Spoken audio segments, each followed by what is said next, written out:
Hey guys, welcome back to my channel. For those who are new, welcome. My name is Monica. In today's video, I am going to be going over some new to me authors that I read in 2025 that I absolutely have loved.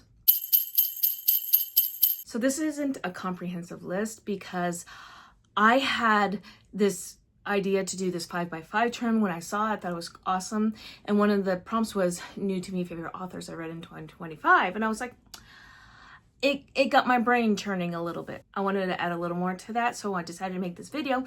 And let's just start with a series. Like, I think it's 5 books in the series, but only 2 came out. 1 just came out. And it is Heavenly Bodies by Imani Iru. Listen, I'm not sure why this has such low ratings on Goodreads, but oh my gosh. He was touch her and you will die vibes all the way. And I absolutely loved our characters. We had Alara, who was cursed by fate that she was going to die and her soulmate was going to die. And then you have Prince Lorenzo, who hated her. So this is truly an enemies to lovers book. It was everything. I absolutely loved the characters. I even loved the side characters. I loved the quest. Everything about this book was just was so good. I ate it up. I actually went directly into Fallen Stars because my library hold had came through, so that's why I was like, okay, I'm gonna pick up Heavenly Bodies, because I was actually thinking about putting it over to 2026, but I was like, nah, since Fallen Stars was already in my Libby app, I was like, I'm just gonna do it. I am so glad I did, because as soon as I was done with Heavenly Bodies, that was one of the easiest 5 stars I've given all year long. I went directly to Fallen Stars, and I really thoroughly enjoyed that. It had a bit of a different vibe to it than the first one, and it would, because now Alara is out for revenge on what happened at the end of book 1, and we get to meet new characters as well, like Adrian, who's a pirate, and then there's Ocean, who is a mermaid, and we get to see the other Fallen Stars, and we get some of the old characters back too, but there's also some more twists and turns. These books are very, very twisty, so you really need to be paying attention while you're reading this. And I actually don't even have the ebook or paperback. I pre-ordered the hardcover, which is coming next year. So honestly, I was going to wait till next year until that Libby hold came in, and I was like, I'm going to do it. I am so glad I did. If you have not read this, you need to read this. I loathe cliffhangers. If you've been around here for any length of time, you know that I loathe cliffhangers. However, that cliffhanger at the end of Heavenly Bodies was so good. I didn't see it coming. And then the cliffhanger at the end of Fallen Stars, oh my gosh, that ending. I was prepared to give it 4.5 stars until that ending. That brought Fallen Stars right up to 5 stars. Oh my gosh, I loved it so much. The character growth, the romance, and the fact there is something in that book I can't talk about because it's a spoiler, but it was angsty. It was angsty. There's so much tension. There is the little touches that I've been looking for, like the little romantic touches that you get. I am so happy I read Heavenly Bodies. I am so happy I read Fallen Stars. So thank you, Tori, for telling me that I needed to read this. She kept saying all year that everybody needed to read this. She's right. You need to read this. So the next romantasy that from a new to me author that I absolutely adored, and I am going to be reading more from this author. I can guarantee it. It is The Wolf King and the Night Prince by Laura Pelfreyman. I think that's how you say name. Me and names pronunciations. I have a horrible time with it. This one, I think we all know what it's about at this point. This has like, The Night Prince has over 68,000 reviews on Goodreads, so a lot of people have read this. But if you haven't, why haven't you? Why haven't you read this yet? I mean, it has wolf shifters, it's Scottish Highland, men in kilt. He kidnaps her in the beginning, and in the Wolf Prince, and then he proceeds to fall in love with her. But there's another wolf another wolf guy, another prince. I did not like him in book 1, but I didn't completely like our hero in book 1 either. That is until I got to book 2. That book 2, that is a way to do a second book. It did not. The second book syndrome. This did not at all have the second book syndrome. I mean, Callum was the guy who kidnapped Aurora in the first book, but then Blake. And then you had that twist at the end.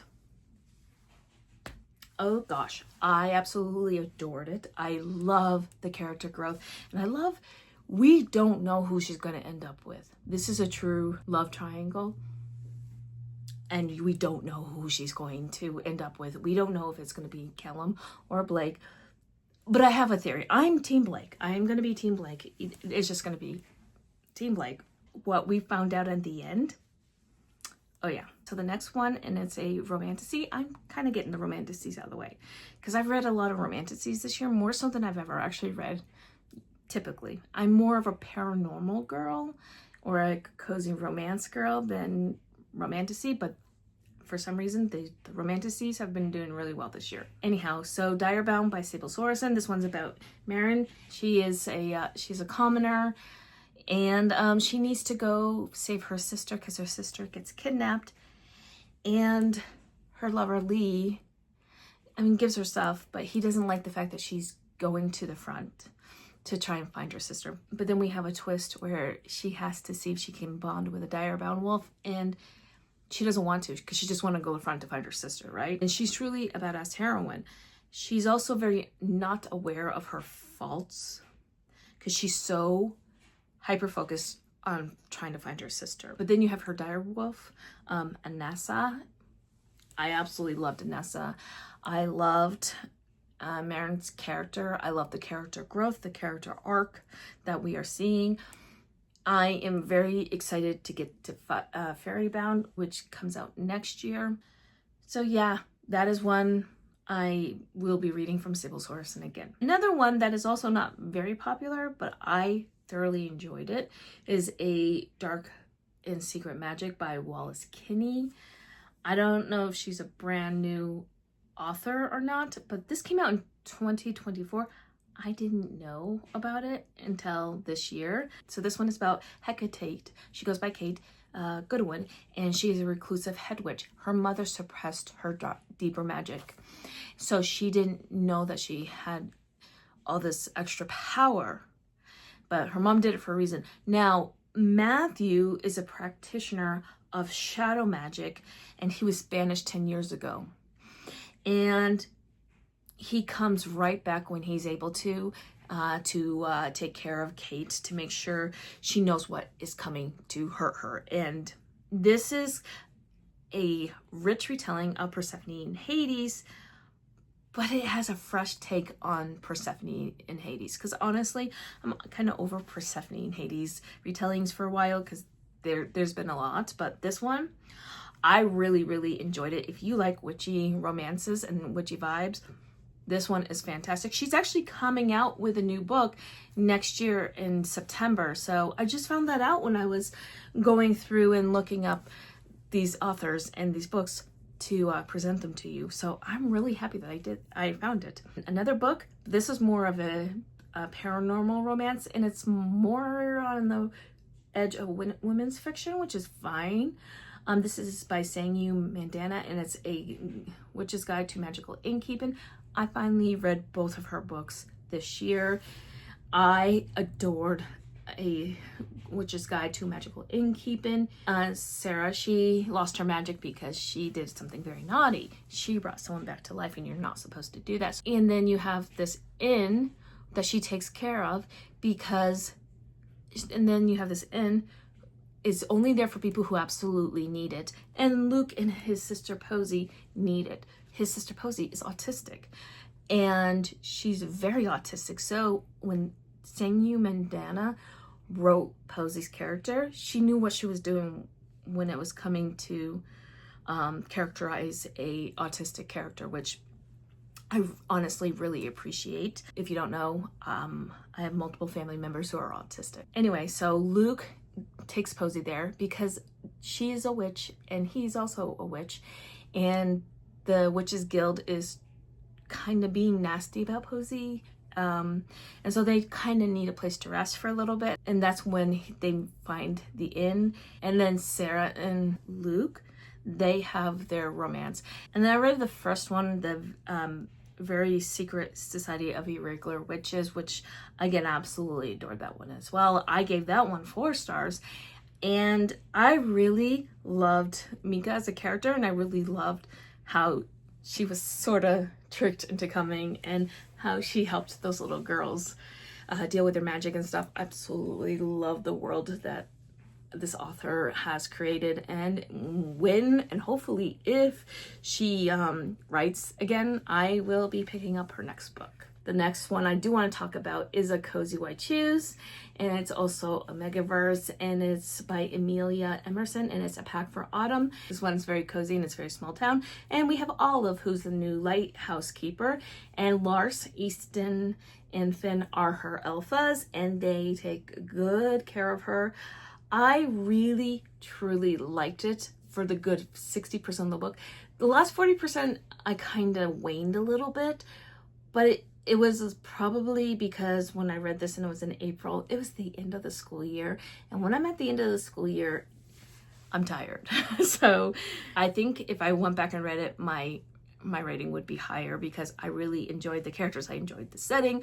I enjoyed the romance, and I really loved those cozy vibes. Then I went on to Lena Lee, who also writes in this cozy verse. I think Amelia Emerson is going to write too, and then Elena Lee is writing too. But anyway, the next one that I read in this was The Pack for Winter, and I gave this one 4 stars. I really, really liked it. This was Ivy, Rome, Logan, and James and Rome, they were together. I loved how all those 3 just really took care of Ivy, and they really fit together. The thing that didn't get me to give it 4 stars or 4.5 stars was the whole teacher thing. That kind of threw me off a little bit. But other than that, I absolutely loved the characters. I loved the setting. We have the setting. These 2 writers, they made such a great setting in the cozy verse, and I am very excited for the next 2 books to come in. The one that's coming in, and it's coming in the spring, and it's A Pack for Spring by Amelia Emerson, and then A Pack for Summer, which is Elena Lee. I think that's how you say her name. So I'm very excited to get to those 2 next year. Another new to me author that I did not know I needed to have for books in my life until I read If It Makes You Happy. This is Julia Olivia. This one is grumpy sunshine, single dad, next door neighbors. She runs an inn, and it's in a small town in Vermont in 1997, and I love all the nods to 1997. I loved our hero Cliff. He was such a good hero, and he actually kind of made me laugh a little bit because he was slightly clueless, even though he has girls. But I also really liked Michelle. Michelle was such a great character. She was very grumpy, but she was also very, there's things that happened to her. I just loved the setting. I loved the characters. I loved his daughters, Emily and Britt, and the dog, Rocket. Oh gosh, this book just was everything. And I was so glad that it was nominated for the Goodreads Choice Awards. It was just what I wanted when I read it. Then I read a couple of this next author's books. I also read Rope the Moon, which is the one I've been trying to read. And I actually read the first one in this series as well. But Rope the Moon, that prologue threw me off because it was just nothing but smut. It was sex. And I didn't really know anything about Dakota and what had happened to her. Once I found that out, I started empathizing with her. And Davis was such a good hero. He was super protective over her. Absolutely loved both of them. Even though the prologue was off-putting to me, I loved it. I gave it 5 stars. I loved the first one as well, Tame the Heart. I gave that one 4.5 stars. This one was about Ruby and Charlie. Charlie was grumpy, Ruby was sunshine. She had a heart condition called SVT, and that comes into play I like the character growth there, and this ranch setting, the way those brothers needed that ranch. It was called the Runaway Ranch because these brothers bought this because of all the crap that they were going through, and I absolutely loved it. And then for better for hers, she was a death doula, but before that she was a wedding objector. The groom for the last wedding she rejected ends up being the hero. He ends up being the grandson of this older man, who she's now his the grandfather's death doula, and the grandfather helps them get together on this Hawaiian vacation. That also had really good rep for type 1 diabetes. That's what it was. So I will continue to read more Ava Hunter books in the future. And the last one I want to talk about is a historical fiction, and it is Kristen Hanna, The Women. This book made me cry, and it made me rage about everything that happened to the people, specifically the women who served in Vietnam and then how they were treated afterwards. Kristen Hanna understood the assignment with this book. She understood how bad it was for the Vietnam vets, and specifically the women who went to Vietnam and came back, and they were spat upon. That book made me so mad, and it made me cry, and all they needed was the recognition and the help, and they were not getting it. But that ending, that did me in. And I loved how she made it factual. She took a fictional character who was very flawed, but she made her empathetic, sympathetic, and she told a story of all these women through that one character, and made it so that we understood what they were going through. And I don't actually own that book. I don't think I should own that book, because specifically my mother, she's still, every time I mention Lyndon B. Johnson, she gets very ragey. And it's because of all the things that she went through, because she lost a lot of friends to Vietnam. I mean, my uncle fought in Vietnam, and he's not here anymore. He wasn't killed in Vietnam, but he was, one of the reasons why he was killed was because of what he experienced in Vietnam. So that's why I don't own that book. Otherwise, I'd own that book because it was brilliantly written. The characters were compelling. She got it historically accurate. I absolutely adored how she told this story, and it is an important story to tell, and it should be read. And if you haven't read it, you should. So those are some of the new to me authors that I read in 2025 that I just sort of wanted to highlight. I mean, obviously there's more, but I don't want to make this video an hour and a half long. Anyway, let me know if you've read any of these books. Let me know what you think, and let me know down below what are some of your favorite authors so I can check them out. But let me know all the things as well. And if you made this part of this video and you want to let me know that you're here, please leave me a present emoji, because these books were like gifts to me all year long. I love finding new authors. And until next time, my friends, happy reading. Bye.